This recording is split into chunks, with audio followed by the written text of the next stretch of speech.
Senator Marcoleta is recognized. Thank you, Mr. Chair. Secretary Vince, naniniwala ka ba na ang bulok na sistema ng DPWH na pinagsasamantalahan ng napakaraming tao ang problema natin ngayon? Tama po kayo. Naniniwala po ako. Kahit na magpakulong pa tayo ng napakaraming contractors, halimbawa, 1,000,000 na contractors at sa mga opisyalis ng DPWH, pag hindi natin nakorek ang sistema, walang mangyayari. Partially agree po, Mr. Chairman, pero tingin ko importante din po na maipakita natin na may mananagot dahil po tingin ko ang isa sa pinakamatibay na deterrent sa nakikita nating nangyari ngayon is matakot po na may consequence po ang mga krimen na ginawa. Kasi po kung wala pong consequence, makikita po natin na ulit-ulit to. Pero tama po kayo. Kaakibat po nito, kailangan po ayusin din po ang sistema para hindi na po maulit ito. Pero kung ang mga nahuhuli mo, na ipapakulong mo, mga butete at saka mga sapsap, wala rin mangyayari, tama? Tama po. Kailangan Tama malalaking isda ang mahuli natin. Tama po, Mr. Chairman. Alam po ba ninyo kung ibig sabihin ng PCMO? Opo, ito po ang project monitoring system na dapat gumagana sa loob ng Department of Public Works and Highways. Alam po niyo yung MYPS? Ano yung MYPS? Ito po yung, ngayon ko lang po na-encounter, pasensya na po, Mr. Chairman, pero sinabi po ng Multi-year year project programming. scheduling. Yes, ito po yung si schedule at pagpaplano ng mga iba't ibang proyekto over a longer period po. Alam po niyo yung Survey 123. Ano yun? Hindi ko alam. Aalamin ko niyo po, yung Mr. Chairman. RBIA. Hindi ko po alam. Alam Aalamin ko po po. niyo yung SDM4. Hindi ko din po alam yun. Ang problema po kasi ito yung mga sistemang ginagamit ng mga kawatan sa inyong departamento. Sabi ko nga, kung puro sapsap at mga butete lang ang pakukulong ninyo, walang mangyayari.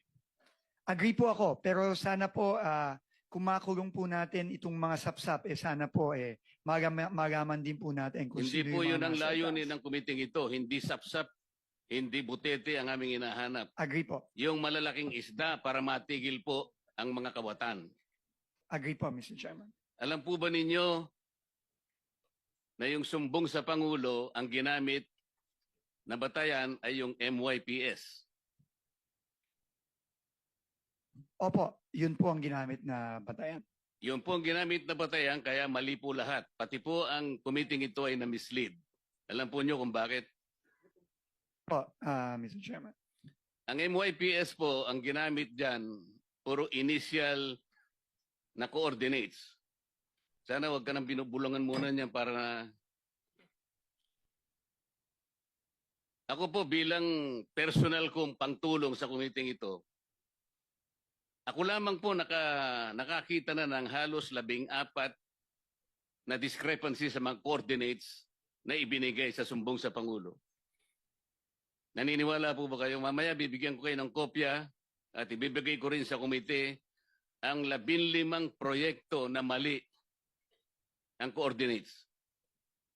Posible po yung sinasabi ninyo, Mr. Chairman, na may maling coordinates. Nakikita na rin po namin yan ngayon sa ongoing investigation namin. Yung sumbong sa Pangulo ay mali at ang nakikita ko po riyan halos 100 o 1,000 proyekto mali ang coordinates. Ibig sabihin, kahit ano pong gawin yung pag-iimbestiga, kapag hindi po ninyo sinolusyonan ito, lalo po kayong malalagay sa misleading situations. Naniniwala po kayo? Naniniwala po ako. Kailangan pong solusyonan ito at ayusin itong mga sistemang ito. Ang PCMA po ang sinasabi nila, geotag at real time. Hindi po totoo yan. Naniniwala po kayo? Opo, Mr. Chairman. Kailangan po ninyong makita yung kabulukan ng sistema. Kaya po kanina nalulungkot ako sapagkat wala dito si Yusek Cabral. Alam po ba ninyo na si Yusek Cabral ay nag-text kay Senator Soto? Opo, nakita ko po yung privilege speech po ni Senator Lacson na pinakita yung text message. Concentrate po tayo sa text niya kay Senator Soto. Yung po'y ginawa niya nung kami po ay ma-proclaim bilang senador. Tinanong po ba niyo siya kung bakit niya ginawa yun? Opo, tinanong ko po siya. In fact, nung una ko pong siyang tinanong, sinabi po niya wala siyang communication kay Senator Soto. Na hindi totoo. Well, clearly po, hindi po totoo dahil lumabas po yung text message at kinonfront ko po siya ulit at nagpaliwanag po siya na sinasabi po niya, siya po daw ay nagtatanong kung meron pong priority project ang opisina ng senador, which is clearly hindi consistent po dun sa unang sinabi niya sa akin. Sinabi nga po ng ating chairman sa kanyang privilege speech, Yusek Cabral was lying to her teeth. Totoo naman eh. Bakit po niya ginawa yun? Siguro po, meron po siyang tinatago, Mr. Chairman. Hindi lamang po yun.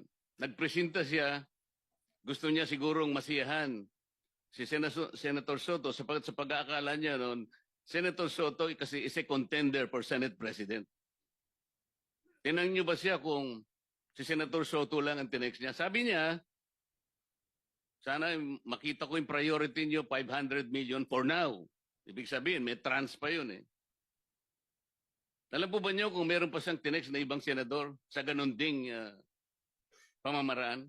Wala na po siyang sinabi sa akin ganun, Mr. Chairman. Naniwala Nag-usap naman po kayo kami. na wala na siyang sinabi? Siguro ho, mahirap pong maniwala kung yung una ko Dapat parang sana tanong. po bago niyo inallow siya na mag-resign, ay talagang pinagtatanong, dito po kasi nakasentro yung sinasabi ko sa inyong talamak at bulok na sistema ng DPWH. Hindi po siya dapat makalampas doon eh. Sayang po. Pero sa mga susunod sanang pagkakataon, kailangan nakaharap siya rito dahil iisa-isahin ko sa kanya para po makita rin ninyo bilang kayo po ay bagong pinuno ng DPWH. Mamimislead po kayo sa napakaraming pagkakataon. Katulad lang po yung sinasabi ni Senator Amy kanina doon sa mga flagship projects, foreign assisted projects. Deliberately po niyang binabawasan yun eh. Nilalagay pa niyo sa convergence. Alam po ba niyo yung mga convergence projects ng DPWH? Opo, Mr. Chairman. Ano-ano po yun? Ito po yung mga proyektong katuwang ng DPWH ang iba't ibang ahensya Katulad po ng ano? ng tourism, ng DOTR, ng agriculture, Katuparan, DOTR, TRIP, DOT, Roll It, DTI, DTI. TICAS, PNP, DND. opo. Dito po nalalagay. Ano po ibig sabihin ng SSP? Hindi pa ho ako familiar sa SSP. Di rin kayo familiar sa CSSP, Hindi din po. STO. Hindi po. Yun nga po eh. Kailangan, hindi ko po alam ko naman fast learner kayo, pero kailangan magmadali tayo. Napakarami po nitong sistemang ito, dito po sila nagkakanlong. Hanggat hindi po ito yung binusisi natin at ang gusto po natin, ipahuli natin na lahat ng contractors, ipakulong po natin lahat ng 15 contractors, hindi po natin maayos ito. Hanggat Senator hindi Marcoleta, naayos ang kindly sistema. wrap up because you have 5 seconds left. Salamat po, Mr. Chair. Gusto ko po kayong tulungan, no, as an aside, ano.